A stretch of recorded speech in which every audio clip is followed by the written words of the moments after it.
industry, work on amazing innovation opportunities and meet like-minded students and other participants. So welcome everyone. Firstly, I'd like to introduce Nimrod Clayman. He's Head of Ventures, for a welcome and to give us an overview of what this Ventures Industry Challenge is all about. Welcome, Nimrod. Excellent. Thank you so much, Emily. My name is Nimrod Clayman. I'm Head of Ventures. I'm responsible of all the entrepreneurship activities in the university, which are extracurricular. Some of them I met, I think, an hour ago in the social impact, which was great to meet you. And the rest of them, hopefully, I will meet you in person in the next few weeks.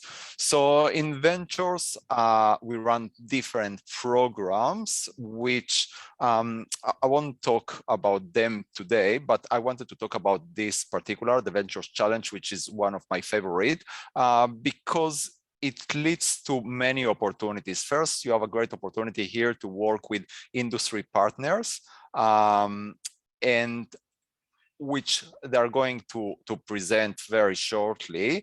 And you can work on real problems.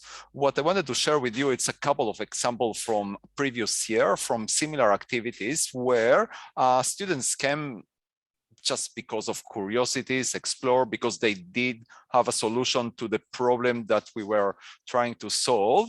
And that was conducive to a different pathway that they never thought that they will take before this event. So one of our main partners here, it's the Dow Center, which I personally been working with them for the last 4 or 5 years since I started in UQ.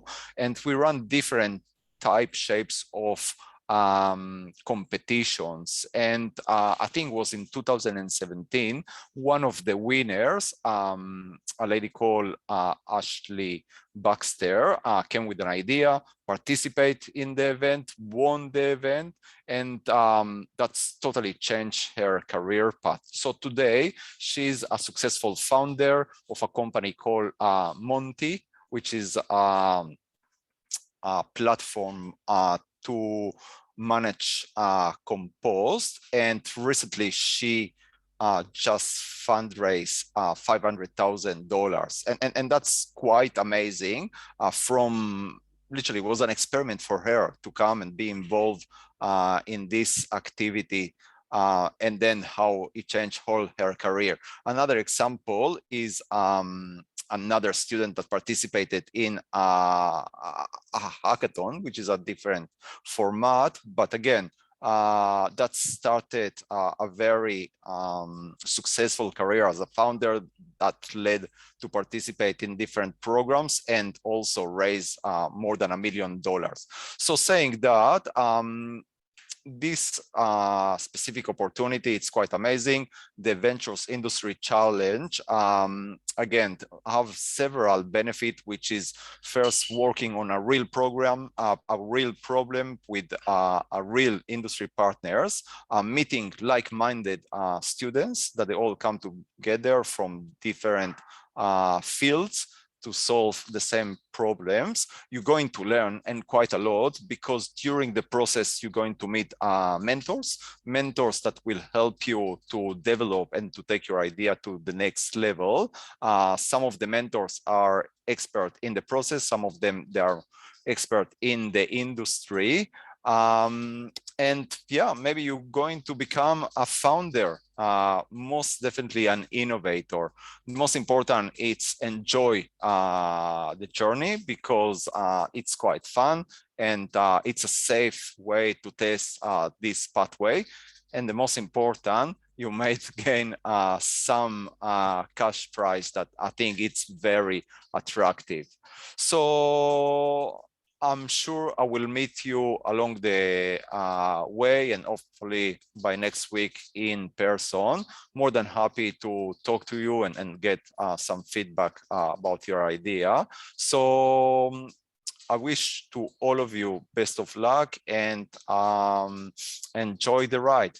Thanks. Great. Thank you, Nimrod. Next, I'm going to introduce Simon Smart. So give you a moment. I'm actually going to stop sharing because he's got slides. Yep, thank you, Emily. Let me just... So I'll just do a quick intro about you, Simon. So Simon Smart is an associate professor in the School of Chemical Engineering, senior research fellow in the Dow Centre for Sustainable Engineering Innovation, and director of the Functional Interfacial Materials and Membranes Laboratory at UQ. His research is centred around the sustainable production and use of energy and chemicals, and there are two distinct research programs. The first is technical in its focus, the development of enabling technologies and processes for the production of clean energy, materials, and water. The second research program is much broader, encompassing the role of energy in society, and tries to answer the questions: how fast can we decarbonize the global economy? And what are the links between energy access, energy affordability, and human-centered outcomes? Let's welcome Associate Professor Simon Smart. Thank you. Thanks very much, Emily, for that kind introduction. So I have a few slides that I wanted to share with you today. I just wanted to start by acknowledging the traditional owners of the lands on which we meet. We're all on probably very separate lands to what we would typically be on if this was in person. I'm out in the Redlands on the lands of the Quandamooka people. So I just wanted to pay my respects to their elders and descendants. And then I wanted to get into this topic here today, which is the renewable energy transition, and how can we accelerate the renewable energy transition.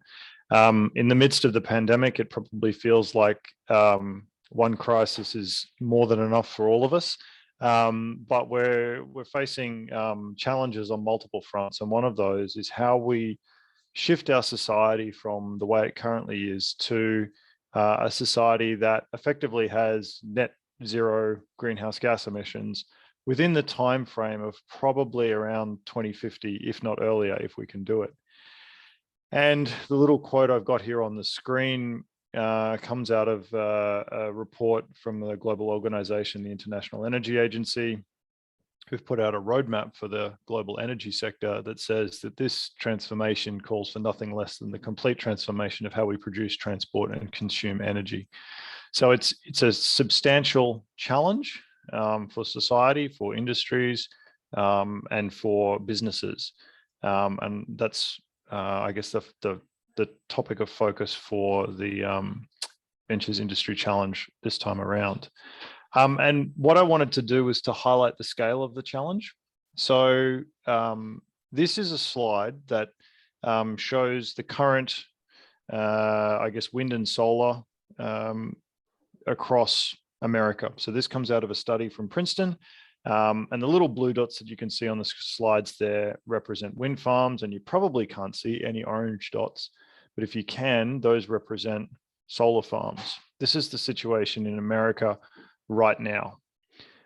If we skip forward to what the study found, this is the situation that America, this is what America needs to transition to if it wants to go to net zero emissions and 100% renewable energy within the next 30 years. So you can see the landscape, rather than being simply dotted with wind farms, is consumed with them. Infrastructure, so these lines here represent electricity transmission lines all over the country. There's offshore wind farms, onshore wind farms, solar farms all over the place. And this is the scale of the challenge that we're facing. This is from an American perspective, but you can imagine that a similar transformation will be necessary within Australia as well. And whilst that's out to 2050, the next decade is actually probably the most crucial, because anything that we can lock in now will help us achieve those goals down the line. So we need to start now.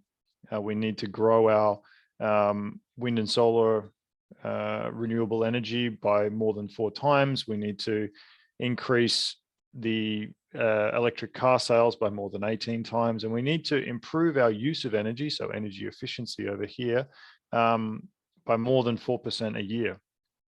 And that's within the next decade, in order to keep on that pathway that keeps us within sort of our climate targets out to 2050.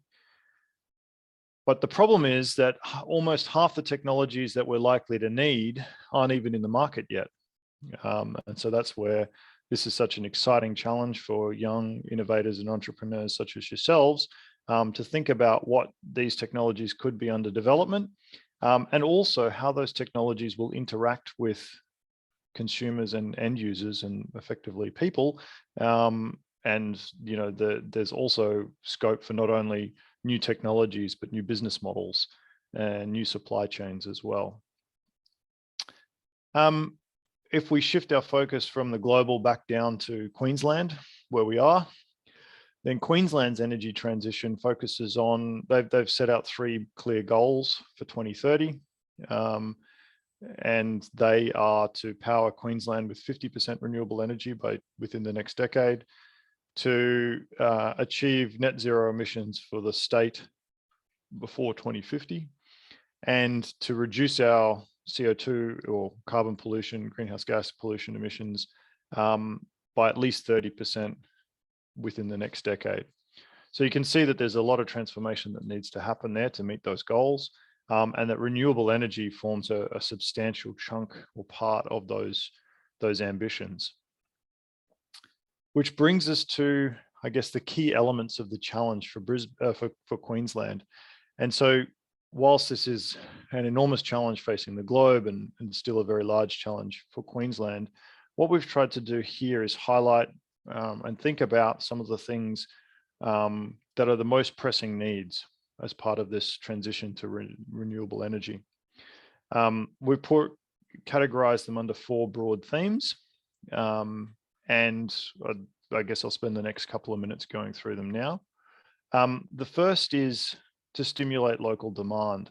So this is focused around how we encourage local businesses and industries to make the switch to renewable energy, to make the switch to clean fuels like hydrogen or hydrogen carriers, and creating that level of uptake or demand that will in turn mean that the cost of these technologies, the cost of the supplying renewable energy comes down as more and more end users, customers, households, businesses take up the energy or renewable energy that will bring down the cost overall through deployment. So how do we go about stimulating that local demand? That may be through changing business models. It may be through new technologies. It may be some combination of the two.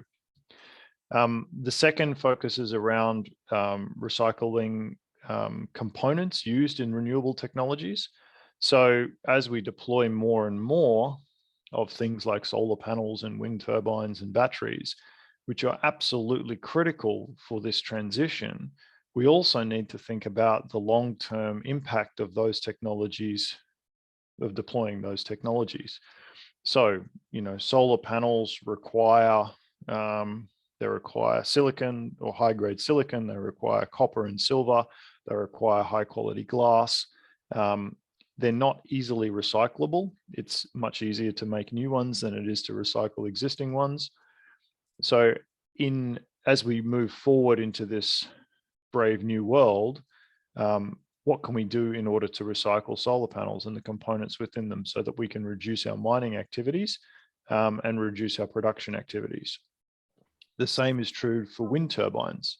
Wind turbine blades are made out of carbon fiber, and they're extremely long, and they're largely not recyclable at all, or not recycled right now. So are there other products that these blades could be turned into? Are there additional ways in which they could be used or their lifespans extended? What additional technologies could be there to recycle these wind turbine blades? Because the production of carbon fiber actually comes from a lot of fossil fuels and plastics. And so whilst it's a wonderful technology and wind turbines are absolutely critical for reducing or increasing our renewable energy uptake, we also need to think about, when these products reach the end of life, what's going to happen to them. And batteries is probably the most significant example that we can think of. Most of the battery technologies these days use lithium. Lithium is not necessarily in short supply, but it's certainly concentrated within a few regions on the globe. And if we keep expanding our energy storage requirements at the rate that we are, then we're going to need a lot of lithium, and we're probably going to want to recycle a lot of lithium as well. But also, batteries contain components like cobalt and nickel. And so those components actually are also, they're valuable metals. And we need to look to recycle those as well, rather than simply mining more and producing more from the ground.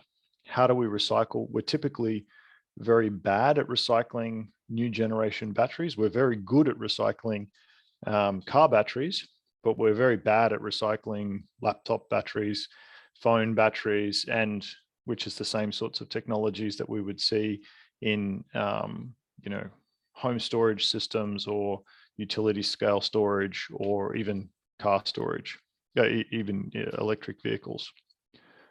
Which segues nicely onto the next point around keeping transport moving. So transport takes up around 30% of the world's emissions. Takes up around 30% of the world's emissions, and so is a massive sector or industry that needs to change. And as we saw in one of my earlier slides, electric vehicles need to deploy 18 times faster, or 18 times more than what they are right now in the next 30 years. So how do we increase the uptake of electric vehicles? And I might just skip forward to one of my slides that says it better. So are there ways of shifting to more efficient modes of transport? Can we think about differing business models in terms of, there's some of you may have seen press releases, or if you haven't, go check out Odin Pass, which is a trial mobility as a service business that's opened up and being run through UQ to help reduce the cost of public transport and e-scooter hire. So there's new business models coming out. There's new technologies that need to be introduced. There's new ways that we need to get electric vehicles, not just from the personal scale, but all the way up into the mining sector, and also into shipping and aviation. And there's also this idea of, can we use the batteries in electric vehicles as effectively batteries on wheels to improve renewable energy uptake into our electricity system, so that we don't have to have gas turbines or coal power plants providing energy when the wind doesn't blow and the sun doesn't shine. We can rely on batteries to do that, and maybe those batteries could also be within our cars. And the last one I had was around the sustainable management of water resources, which water and energy go together all the time. In particular, so fossil fuel electricity generation and oil refining use a lot of water already. Gas production produces a lot of water, salty water from under the ground. And so water and energy are closely linked. So, but they're going to be even more closely linked when we think about challenges of producing lots and lots of hydrogen, because in the future, hydrogen is very likely to come from electrolyzing water, so splitting water into hydrogen and oxygen. So and it takes about 9 liters of water to produce 1 kilogram of hydrogen at best. So how do we go about making sure that communities, which might be high in renewable resources, may actually are typically in Australia, at any rate, water scarce, sort of regions not close to the coast.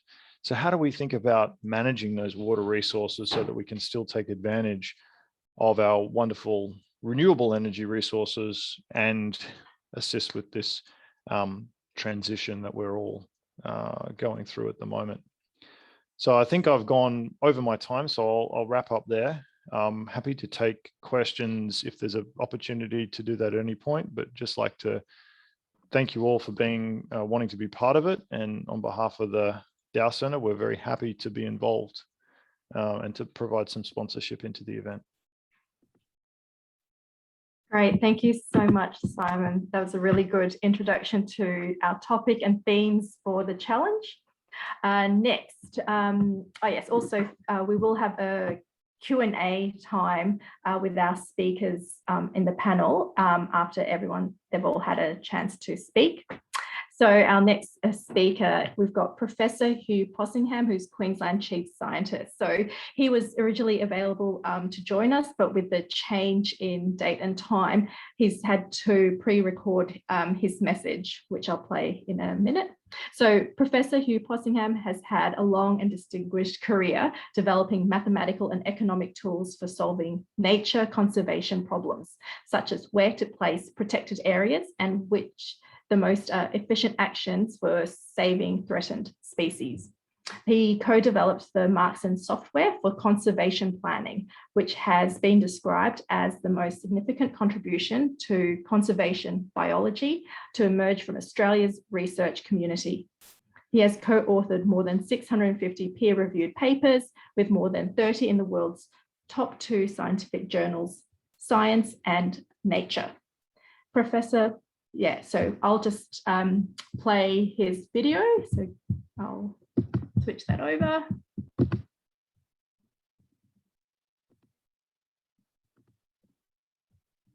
Here we go. Let me know if there's any issues. My name's Hugh Possingham. I'm the Queensland Chief Scientist, and I come to you from the traditional lands of the Turrbal and Yagara people. And of course, they are the traditional owners of where I'm standing now in the middle of the city of Brisbane. And of course, we should also remember they are the traditional scientists, the traditional knowledge owners of the environment around which we live. And for 30, 50, 60,000 years, they had actually reached a point where they were living in sustainable harmony with the environment during that period of time. So we have a lot to learn from them. We're here to chat about innovative solutions to sustainability and resilience problems, particularly in the environment around energy and water and recycling. And I just really want to make a few points about the importance of the topic. Of course, ultimately, regardless of what you think about coal and minerals and oil and gas, we have to work out a way of running everything we do, the energy and resources, without actually in a completely renewable fashion.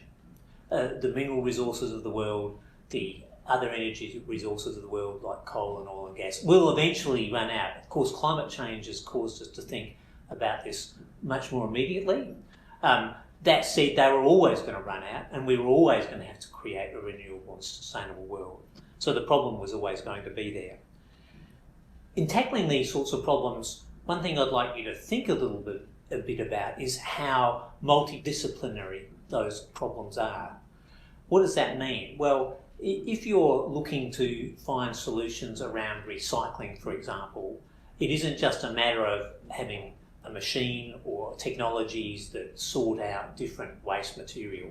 There are technical things, there's artificial intelligence issues there's computing issues, there's a lot of technology and science issues in the recycling world. What materials can be recycled? How much energy does it take to recycle those materials?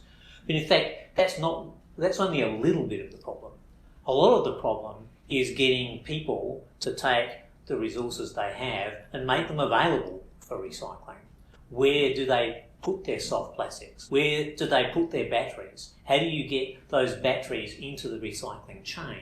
So it isn't just a technical engineering, mathematical and science issue. This is a human behaviour issue.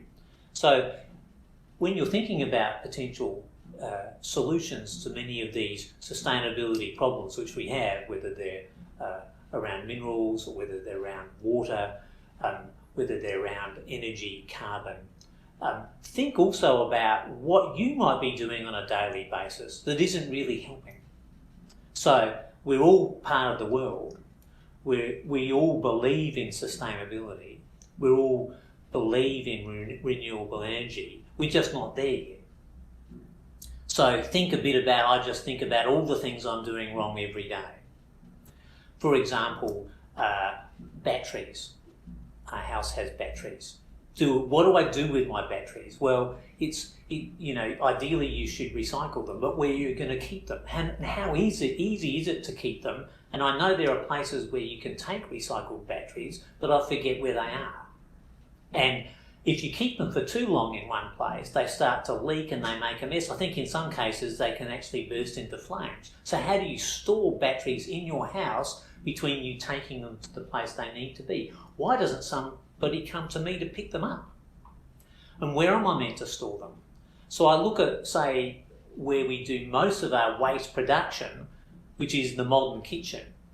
And I look at modern kitchen design, and it's all very fancy and beautiful, but how many devices are in there to help me recycle? There's devices to help me cook and clean, but why isn't a modern kitchen automatically set up to have a way of sending your food waste to your compost bin? Why can't I just, instead of having to put it in a plastic bucket, wait till it goes smelly, walk outside in the rain and find the compost bin, why doesn't the kitchen design so it goes through a chute and goes straight into my compost bin and then gets composted? Why wasn't that designed into my kitchen? Why isn't automatically every kitchen have a fireproof container for batteries engineered into the kitchen design? So in many ways, these problems aren't just science problems, they're human behaviour problems, and human behaviour problems are how do you make it easy for people to do things? Public transport. We all know that public transport is a much lower energy footprint than driving a car. I'm actually a huge public transport fan. I probably drive myself around about 1,000 kilometres a year. So I'm almost always on a bus and a train, and I get puzzled why people aren't all using buses and trains. And then most people say, well, I don't know how to do it. Well, it's not that hard. You pick up your iPhone now and somebody's designed pretty good apps in Google Maps and other devices that enables me to quickly say, I need to get to the Kelvin Grove campus, and it'll give me about 5 options and it tells me how to do it. Well, they didn't exist 3 or 4 years ago.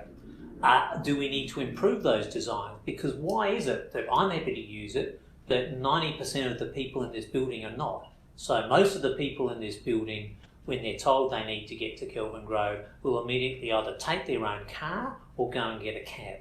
But in fact, you can get there in 15 minutes. I can get to the University of Queensland from where I am here on 400 George Street in about 22 minutes. I know I've done it many times. It's much cheaper than driving a car. It's actually faster than driving a car because I don't have to get a car park. I get all the way through to the campus. So why is it that people aren't doing those things? So what could you design? Are the apps not very well designed? Are they not giving you the information fast enough? Is the information unclear? So in fact, many of our problems are human behaviour problems, are incentive problems. Maybe it's just not cool to sit on a bus. What's wrong with sitting on buses that people don't like? Well, you can't listen to your own music, or you can, I suppose, if you've got earphones. I notice some buses now have USB charging devices, so that's an advance. Personally, I like the fact I can sit on a bus. Maybe I just don't like sitting too close to other people. Maybe it's I don't like the uncertainty in the bus system.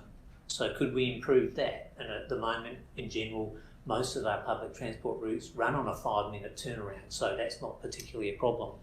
So I suppose what I'd like you to think about is there are technical solutions to a lot of sustainability problems, but in many ways some of the biggest issues are marketing and design.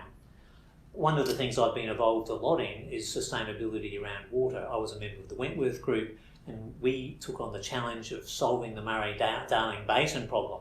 And interestingly, the mechanism we use there is all around economics. There was some efficiency gains that were introduced into the Murray-Darling Basin through better piping and better water use, and that created enormous benefits. Efficiency gains are great, but the way we tried to solve most of the problem is to give everybody water rights and use market forces so that the water was used by the people who could make the most money, and that again drives profits and efficiencies. So some of the solutions are not at all technical or science-based. Some of these solutions are purely economic and behavioural, and designing economic mechanisms have to sit side by side with the technical issues. So I suppose I'd encourage you to form multidisciplinary groups where you have people who can think about the human behaviour side, psychology, the engineering side, because you can't just produce the widget. You've got to get people to buy it, you've got to get people to use it, you've got to get people to use it properly, and then the widget, the little technical solution, goes to scale and hopefully delivers sustainable outcomes. So there are so many sustainability problems in society. They're mainly around water and energy. Simple things, again, like food waste is a remarkable thing. Why do we throw away 20% of all our food?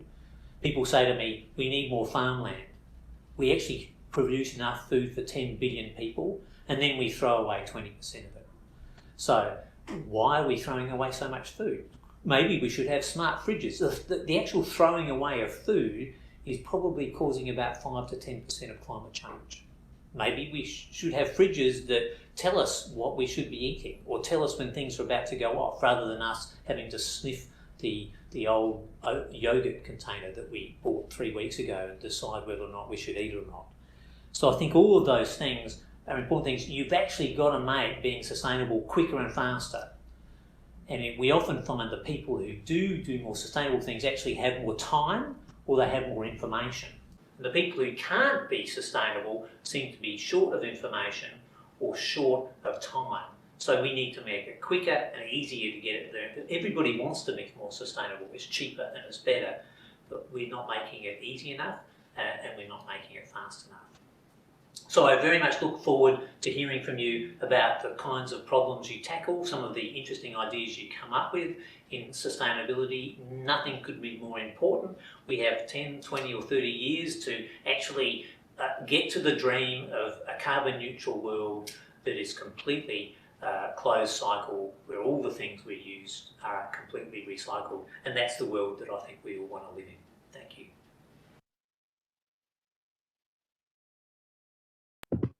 Great, that was our Queensland Chief Scientist, Hugh Possingham. Okay, let me just share back to my slides. Here we go. Great. So next up, we've got Veronica Nolan, Design to Innovate Partner with Oricon. So Veronica Nolan is the creative partner at Oricon, which is an engineering, design and advisory consultancy whose expertise brings ideas to life through technical mastery, design-led thinking and innovation. Veronica is one of the Queensland leaders for Oricon's global innovation team. She is passionate about helping leaders and their teams create powerful visions for the future and designing agile strategy to bring them to life. She uses arts and design-based inquiry to curate engaging experiences that generate insightful solutions and distinctive value. Her work at Oricon focuses on consulting, experiential design and facilitation, creative leadership, project scoping, and stakeholder engagement. Welcome, Veronica. Thanks, Emily, and so lovely to, well, in some shape or form, be with you all today, here in cyberspace. My only disappointment is that you know, we can't, more of us can't be in person together. However, we have some time to be thinking about the future and be thinking about these great challenges. And it's always exciting to you know, listen to the perspectives of the other people in our research community. So thank you very much to everyone today who's been presenting these challenges. I always learn something new. I think picking up a little bit on what Hugh shared with us today, when we talk about human-centric design, it's definitely about that, you know, human behaviour. I think what's interesting, what I'm, you know, perceiving and a lot of my colleagues are talking about is that how really human-centric are we? So we have these, you know, great approaches to research and theory and applied research that sit in our behavioural sciences. But I think sometimes what we tend to do is think that human beings are going to act as we expect them to act.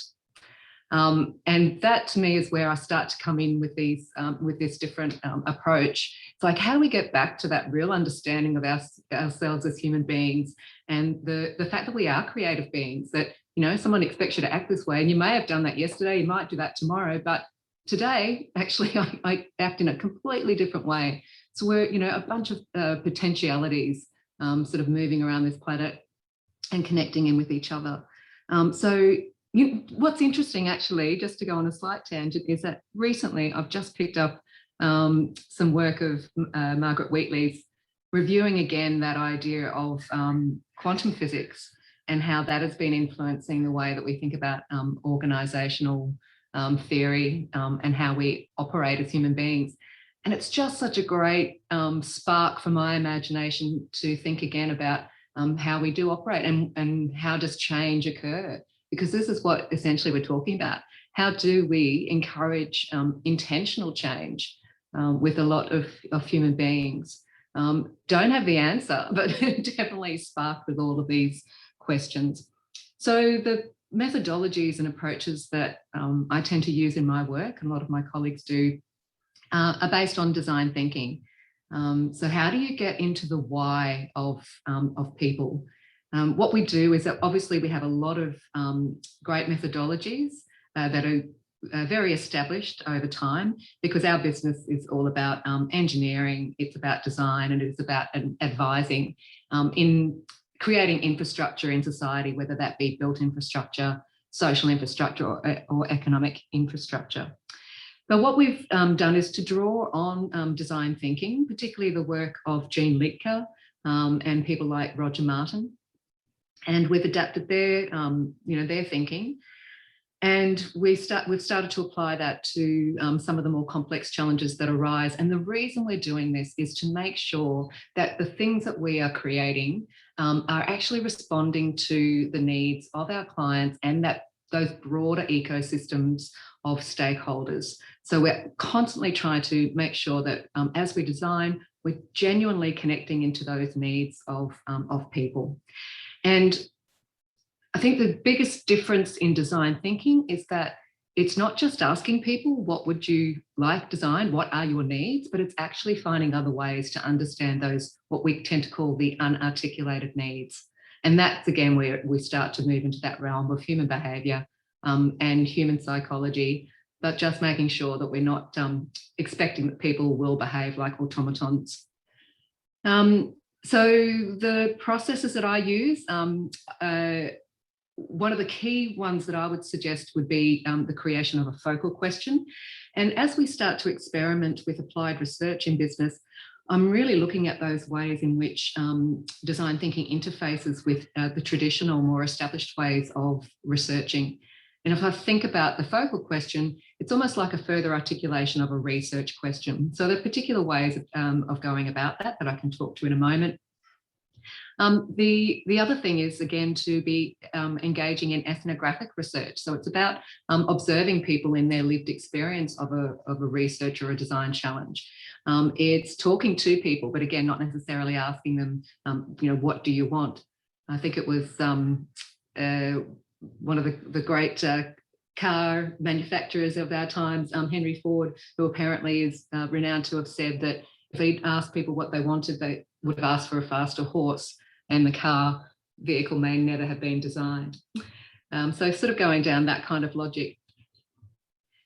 Some simple ways of going about using design thinking is to get together as a group and run with your hunches. Like all research does start with a hunch.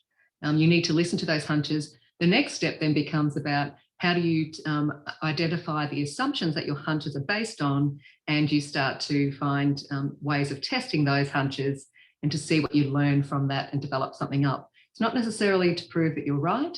It's really prototyping and experimenting in order to learn.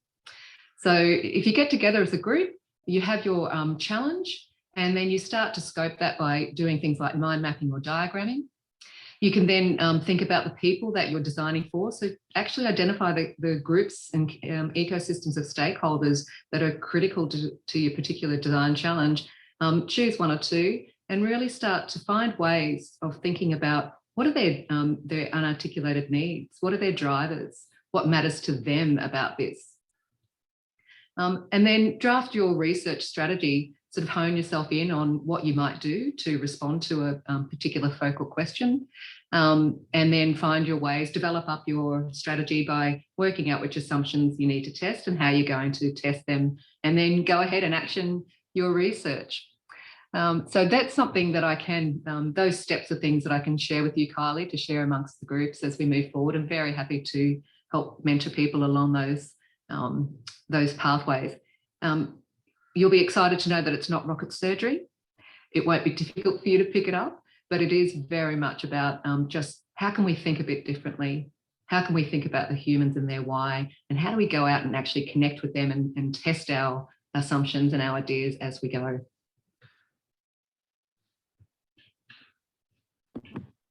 Great, thank you so much, Veronica. It's great to hear that a lot of your key messages are really aligned with what we're covering with our students in our various programs. So thank you for being on point. Next, so I hope there's lots of questions brewing from our participants in the audience. We'll get to that in a minute. But firstly, we're going to have a chat with Kylie Cooper, who's part of the UQ Ventures team. She's a senior manager and helped organise about 99% of this challenge. So thank you so much. And she's going to give you all an overview of the challenge, the key timeframes, and other points to note. Thanks. You, Kylie. Thanks, Emily. And thanks to all the other speakers. So I imagine that everybody out there is minds are just whirling with opportunities and options and different parts of the challenge that you might want to start to tackle, and thinking through how you can access some of these techniques and skills so that you can take your strong discipline knowledge and work with the other students and come up with something really, really innovative and interesting. So first things first, though, just a couple of process issues. So what are your timeframes we're working towards? So today is to give you a better understanding about the challenge topic, the context of it, start to understand the different elements, and hopefully start to excite you about one or more parts of the challenge that you're looking to tackle.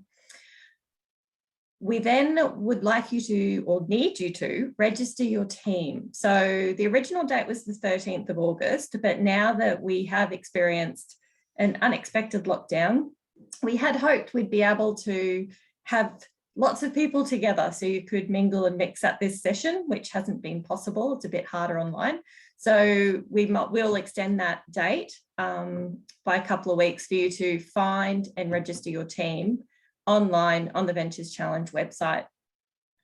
Now, through August and September, we've got 3 dates and times set aside, and again, they're on the website, for you to have access to Ventures team members, to our industry, government, academic research mentors for you to talk to as you go about defining the problem that you're going to solve and coming up with your solutions. 6th of October is when a 3-minute pitch video per team will be due through to the Ventures team. We will aim to have the shortlisting completed by the 12th of October. And then on the 21st of October is the date of our annual Ventures Showcase event, where the top teams will pitch at that event to see who our winners are. Thanks, Em.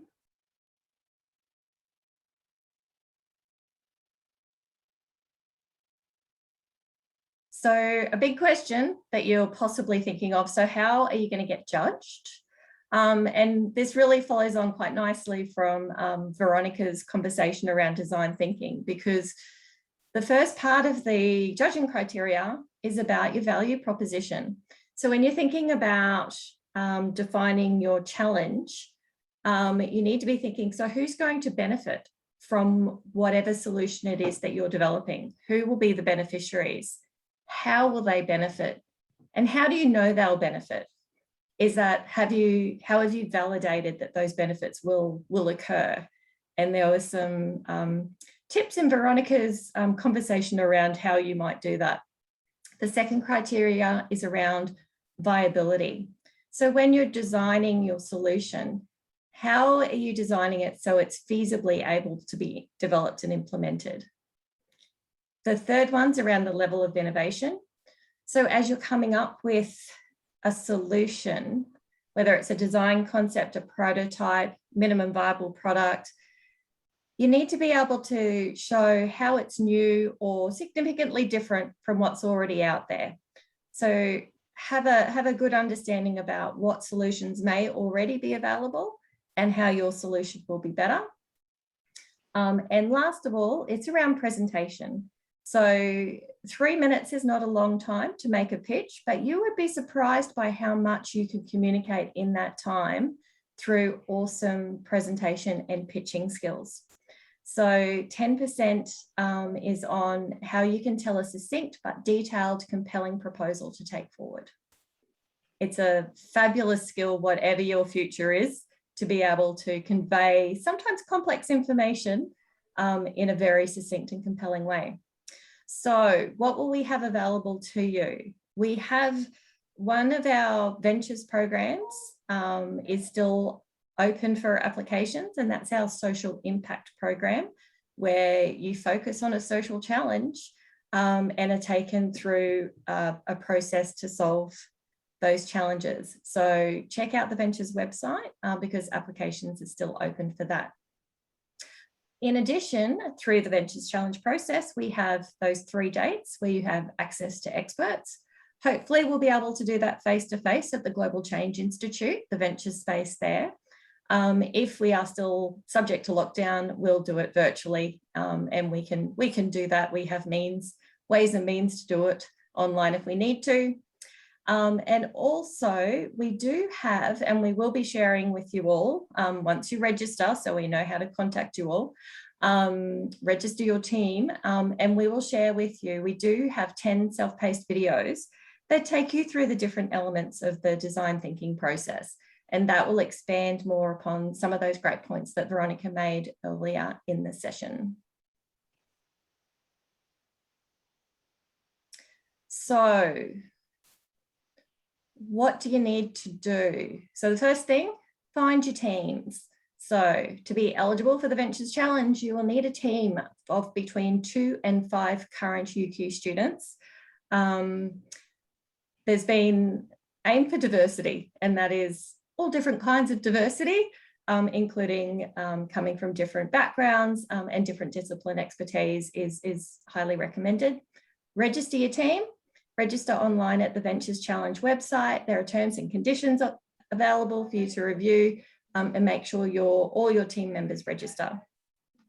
So start developing your solution. So understand your problem, empathize and ideate, think about who you're solving the problem for, and then test, refine, test, refine.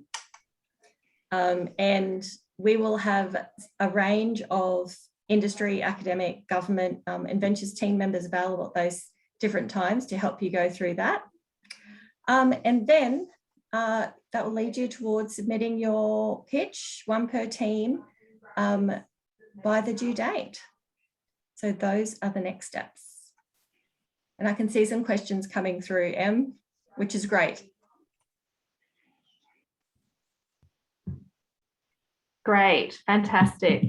So as I said, you can either unmute and ask your questions. You've got your expert panel here as well as program facilitators.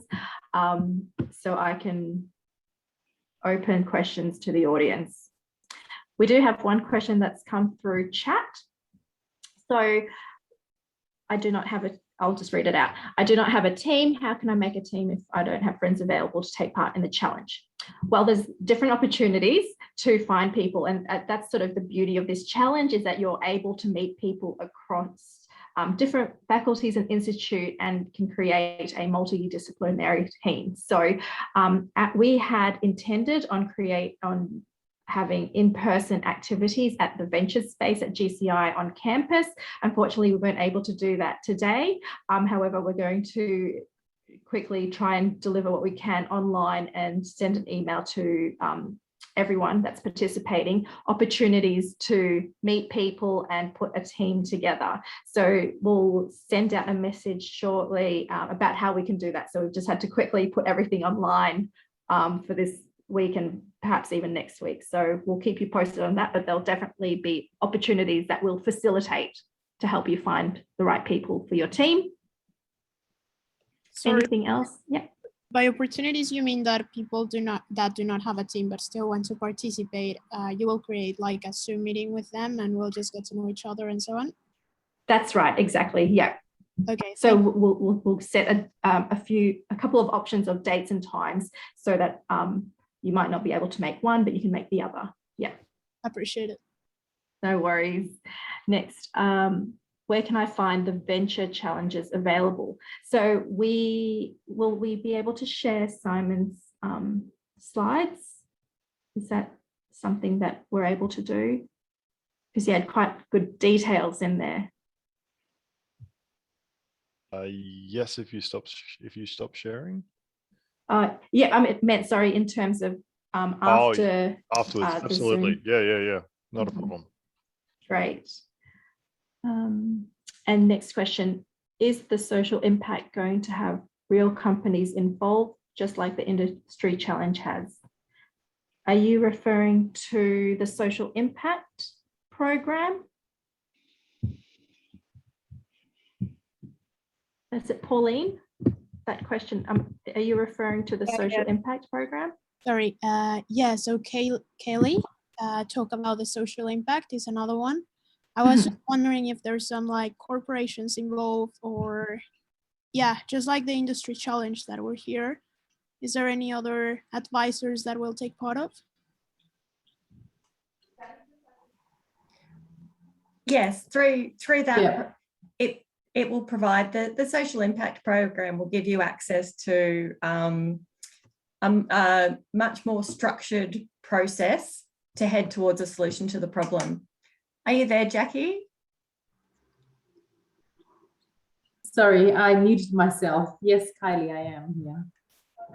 So the Ventures Challenge process and the social impact process go hand in, social impact program can go hand in hand. Jackie, do you want to just quickly outline? Yes, definitely. Oh, sorry, I'm just having a 3-year-old having a meltdown. So sorry. Do you want me to? Yes, please. Oh, I'm good. She's gone. Okay. Sorry about that, everyone.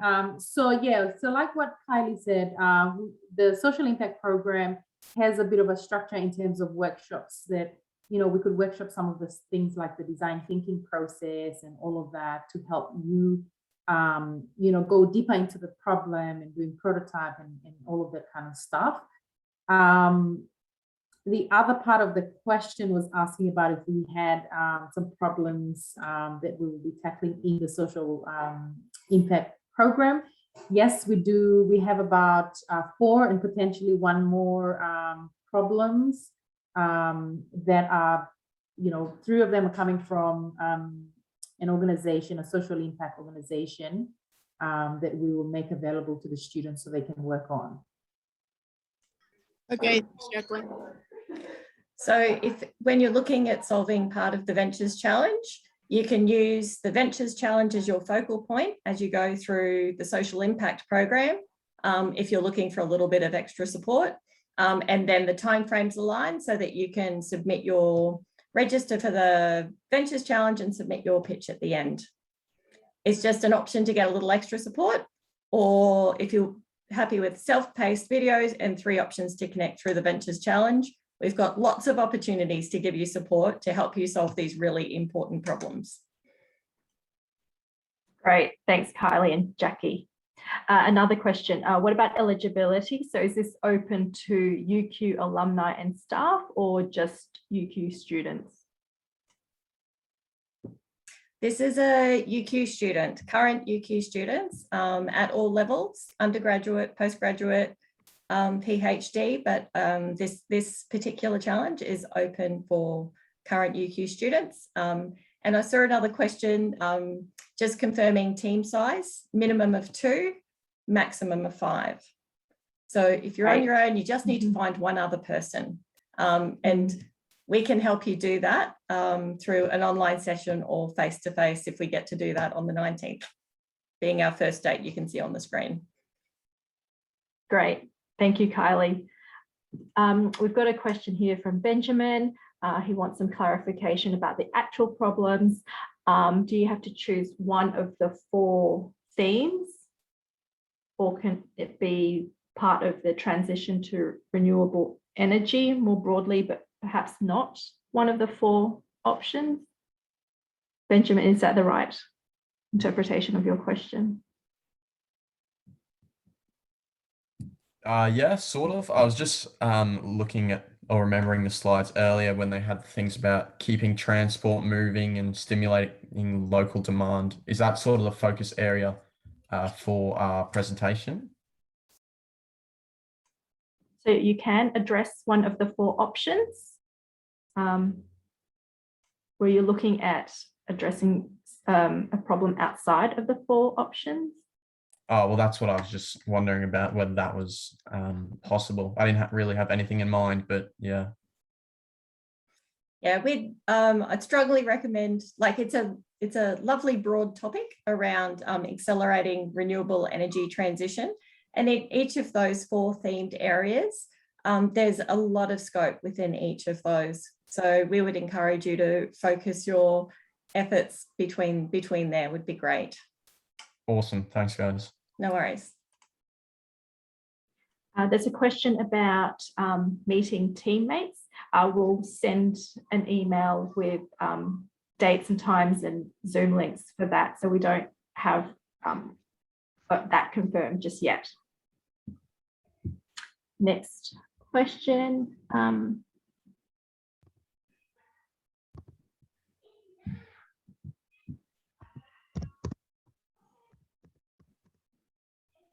There's a question about registering. Should we register first or register after finding team members? Find your team members. Great. Find your team members. So we will extend the date by 2 weeks, because that will include our first, ideally, fingers crossed everyone, stay at home, do the right thing.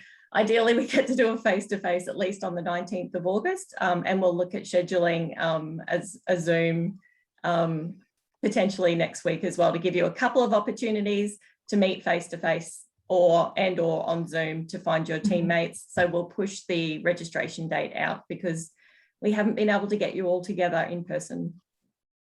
Yeah. Just to, so the team sizes are from 2 to 5 people. Is that right? Yeah, 2 to 5. Great. There's a question about, if you don't have a problem to solve, can you still participate in the challenge? The challenge is very practical. It is about addressing a problem. If you have an interest in understanding what the process involves, I would then recommend getting involved with that social impact program, because then you're able to understand the skills and the process involved with some of the sample problems that they'll be addressing as part of that program. So that's an option for you if you're interested in picking up those skills and working with like-minded people, but without having your own problem. Another opportunity is if you do find a team with a problem that you're interested in. So it doesn't mean that you've got a problem that you're bringing, but you'll tag onto a person with their problem that it also interests you. So have a think about that. And we've got some awesome content experts here for you today. So if you've got some content questions around the challenge topic, now's a potential good time as well. Yeah. Just a question as well. I just heard through the program that if we have an idea, that we actually have to test our idea on how is it going to impact the environment. Like, how are we actually going to test out the idea before we actually put in?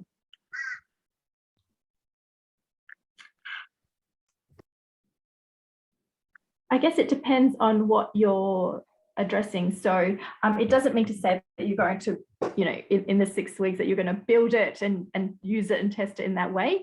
But depending on what you're addressing, there's different ways of validating it. And I think the first step is, looking at the users and making sense of what their actual pain points are and their views to that experience problem.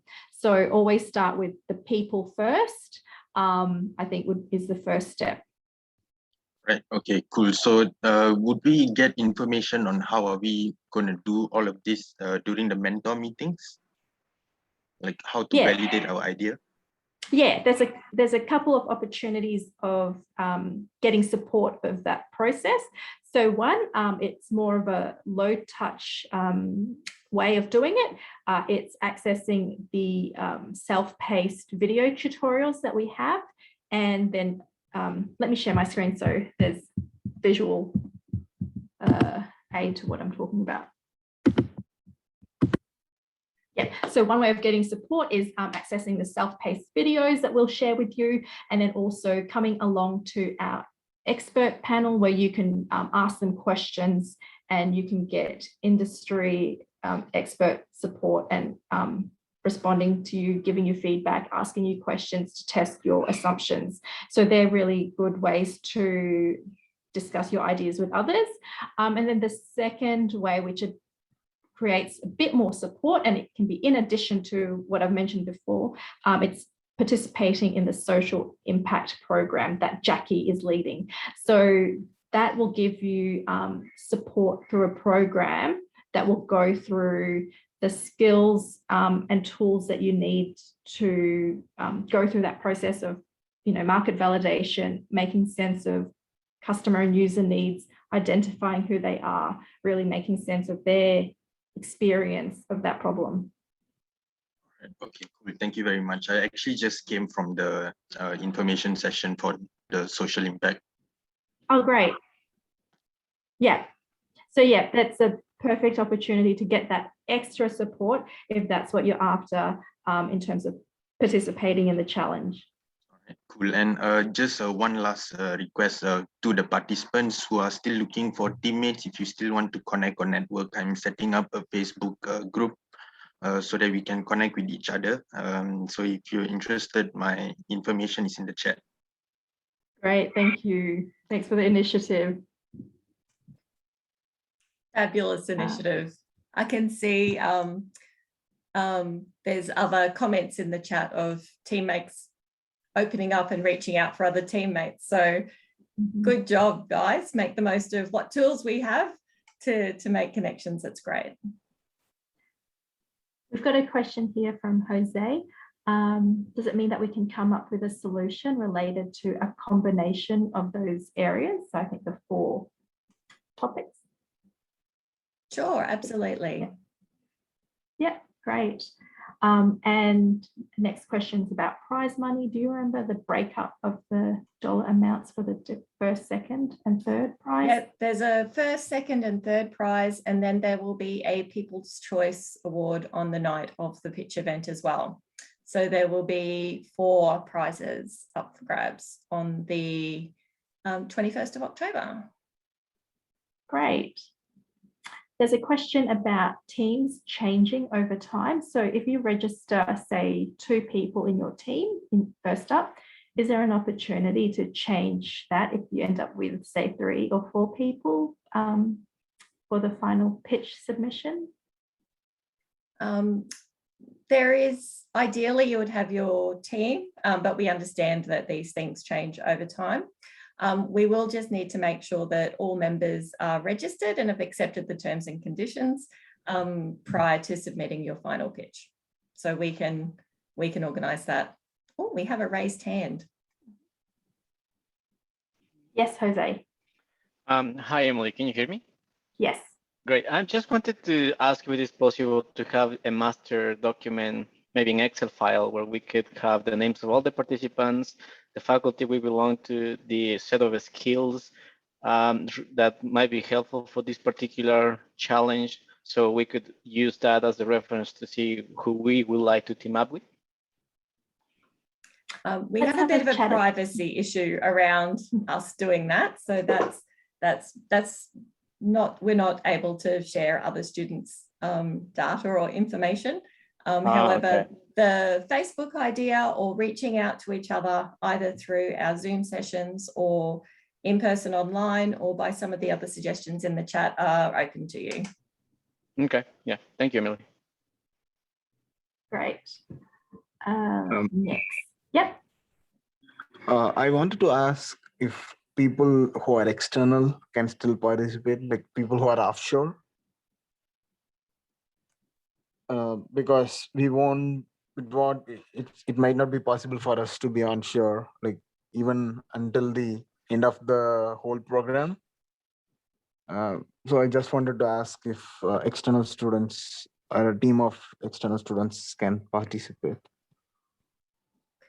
If your current UQ students located offshore, absolutely, we would absolutely welcome your participation.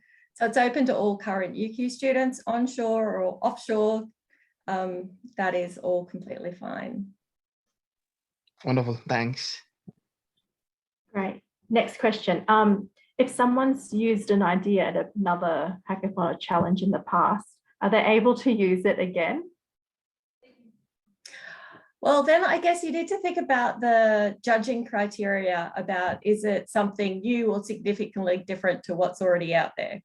So if that's already out there, then you may need to have shown progress on that to make it new or significantly different to something that already exists. Great, thanks, Kylie.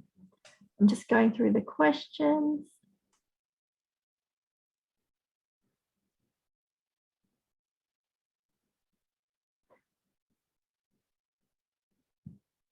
There's a question here. Can you enter more than one challenge? Do you mean more than one response to wonder? Is that what you meant? Yes, if I have got more than one idea, can I submit them like individually, or is it one submission per team? One submission per team. Okay. It's just your best one. And I would recommend if you had so much time available, I would recommend that you put more time to that one idea rather than spreading your time across multiple ideas. I think it's just a better use of time and getting better outcomes. Next. Yeah, so in terms of the response to the challenge, should it be Queensland focused solution, or can it be broader Australia or global? What's the preference for that? Well, for that one, I'd take you back to the judging criteria. So there will be one of the first judging criteria is around value proposition. So who will benefit, how will they benefit, and how it's been validated. And then it's viability. So is it viable, what you're proposing? And is it new or significantly different? So when coming up with the range of potential beneficiaries of your solution, just think through, can you validate who the beneficiaries will be, and is it viable, and is it innovative? And that is the combination. So it's not a yes or no answer. It is think through your judging criteria and what you can validate and prove through development of your solution. Great. Can a person be part of more than one team?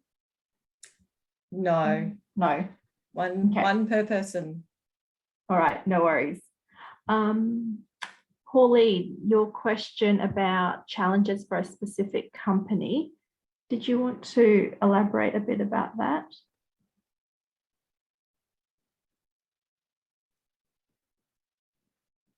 Pauline? Yeah, sorry, it's just that they're cutting the grass, so I don't know if you can. Oh, okay. Can you hear me? It's a little Yes. bit quick. Okay.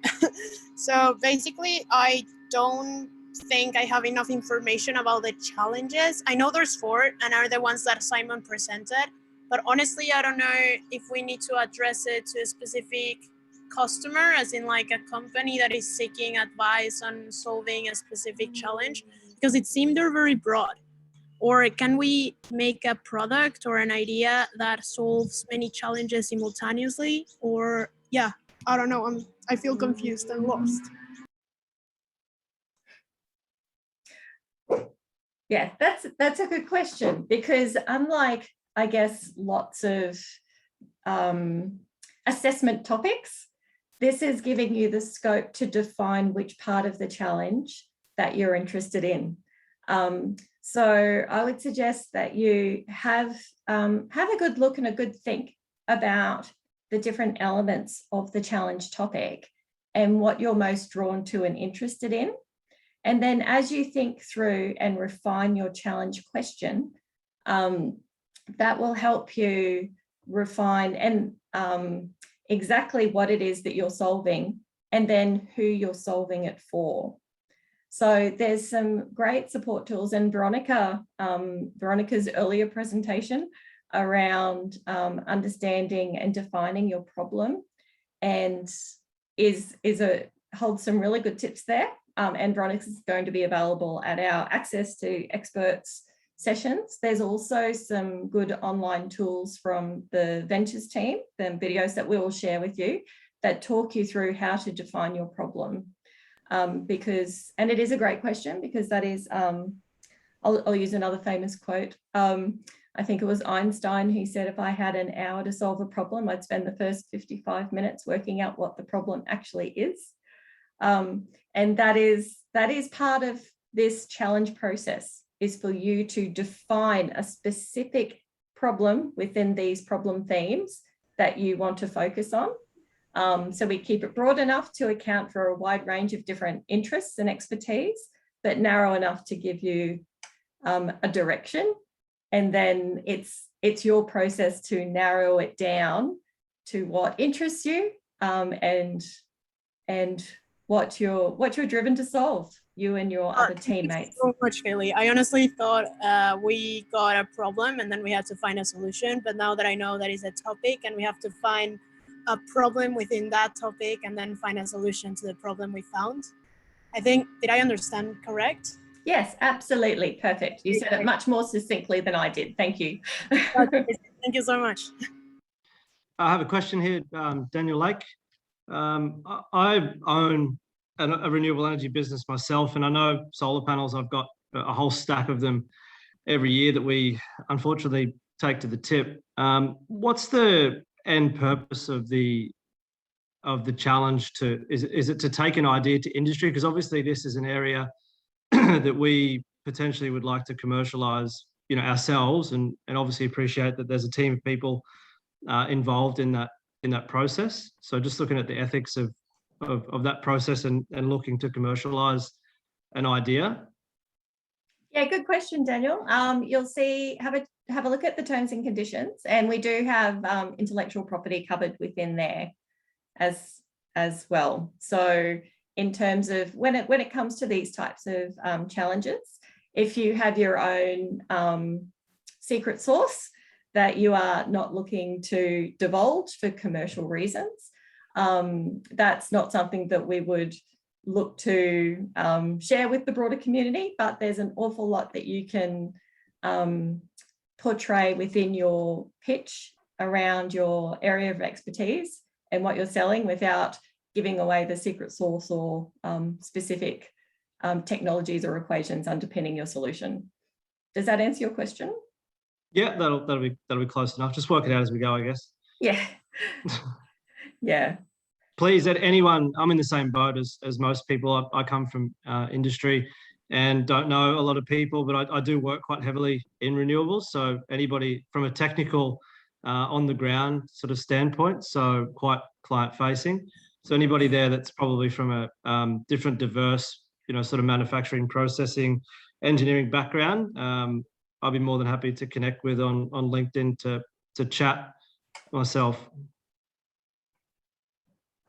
Great, thanks. Any other questions? Feel free to type them in chat or unmute yourself and ask away.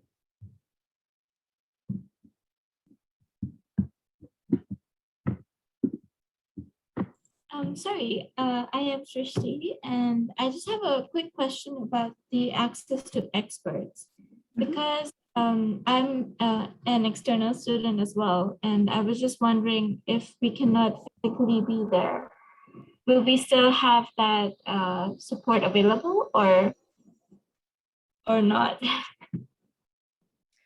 Yeah, absolutely. Emily's fabulous with a webcam. we can do hybrid.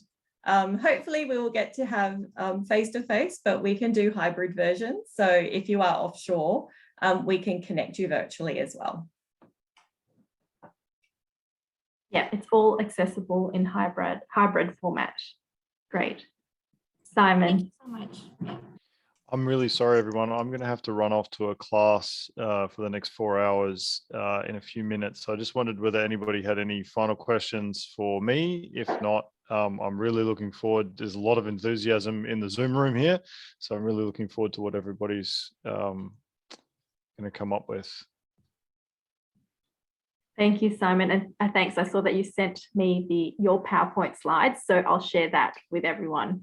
Fantastic. Okay, thanks everybody. Enjoy your weekend. And as I said, looking forward to meeting you all later. Thanks, Simon. Thanks, Simon. Great. Any other questions? Well, we've got Veronica here. We've got Lauren as well. Nimrod, Kylie, myself, Jackie.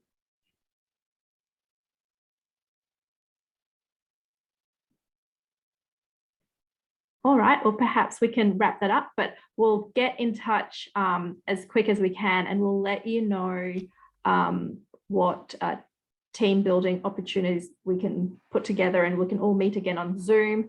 I think it's a good opportunity for everyone to introduce themselves. If you've got a problem that you're trying to build a team for, or you're an individual looking to find a team and what your skills are that you can offer the team, I think that it will set that up and let everyone know as soon as possible. There's actually a comment here. Oh, yeah, so Tawanda is looking for someone who's studying architecture. So is that right? Yeah, great. So we've already got some requests and introductions happening on chat. So feel free to grab people's details if you are interested in anyone's details there. Any final comments from our speakers? Yes, we'll send through Zoom slides to everyone. Yeah.